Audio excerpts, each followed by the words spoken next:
All right, today we're going to be working with our honors classes on heat of formation. This is just building off of what we did yesterday when we talked about our heat of reactions and using table I. Here we're going to be using a different table to work on heat of formations that you'll find in your notes.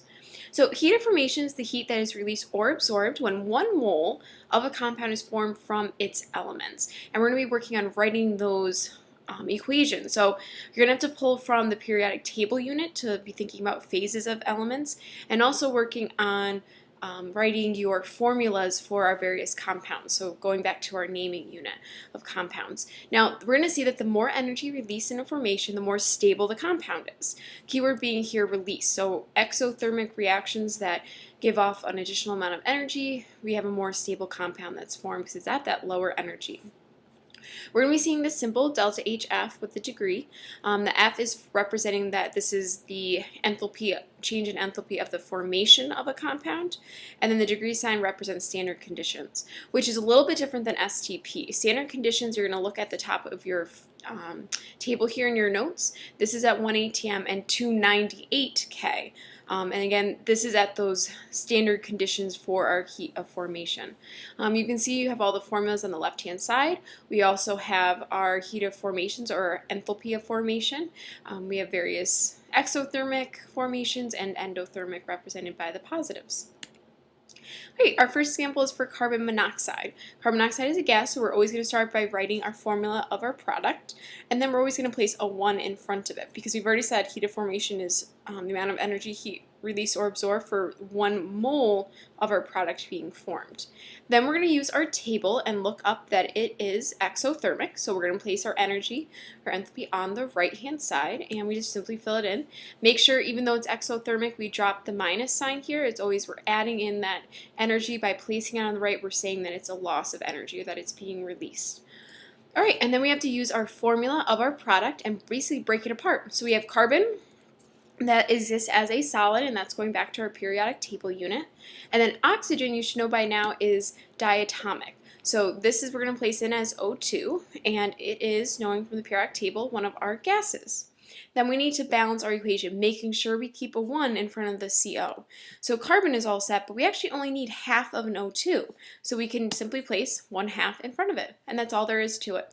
So we're combining a couple of things: formula writing of our product, making sure we know where to place our energy, and using the table to look it up, and then making sure we're balancing it, keeping track of our products, making sure they have their phases based on our standard conditions, and then also having the correct formula, look out for diatomics, and balancing it. And these are simply just their natural form. All right, we're going to go through 5 different practice problems. Once you feel like you have the hang of it, pause it and try out a couple on your own, and then come back and check with the video. So here we're going to write the formation of aluminum oxide, specifically 1 mole of it. So we're going to start with our formula. Make sure here that you've balanced out the oxidation numbers. This is a solid. It's most ionic compounds that we're going to be dealing with will be forming solids. Using our table in your notes, you're going to see that this releases 1,676 kilojoules for every 1 mole that gets formed. Now we're going to go ahead and fill in our reactants, which are aluminum and oxygen. Aluminum is a solid at standard conditions, and then oxygen is diatomic and also a gas at standard conditions. We're going to need, we actually need 3 oxygens, so we have 2, so we need basically 1.5 oxygens. We're not going to put in decimal here, so we're just going to convert 1.5 to fraction form, which is 3/2. And then we need 2 aluminum. So right there is our equation for the formation of 1 mole of aluminum oxide. All right, number 2, the formation of 1 mole of iodine chloride. Here we have our formula, iodine and chlorine right here. This is also found right on your table. This is going to exist as a solid in this case. And we're going to go ahead, and this time we have an endothermic reaction. So we're going to place it on the left-hand side. And then we're going to go ahead and write out iodine and chlorine as elements.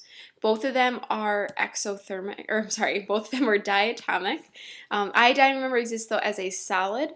However, chlorine is a gas as a diatomic element.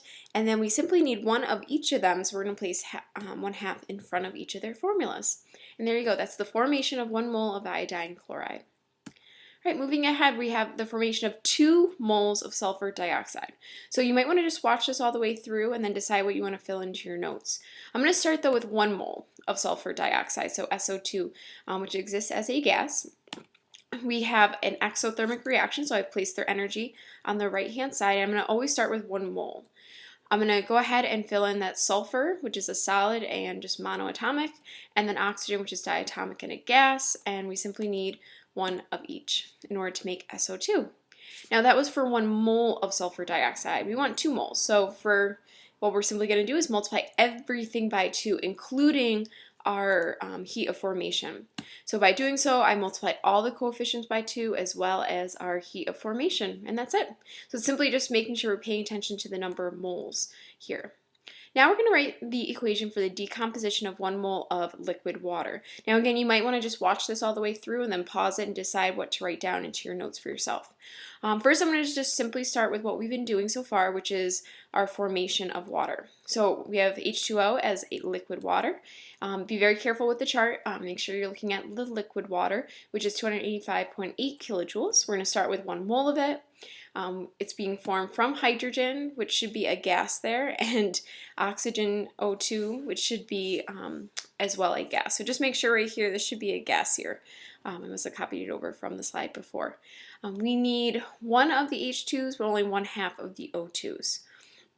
Now this is for the formation, so we're simply going to reverse this for decomposition.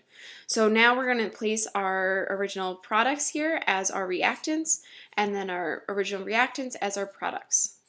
And that's it. So all we had to do was just flip it around. And as you can see, this is now the decomposition would be considered endothermic.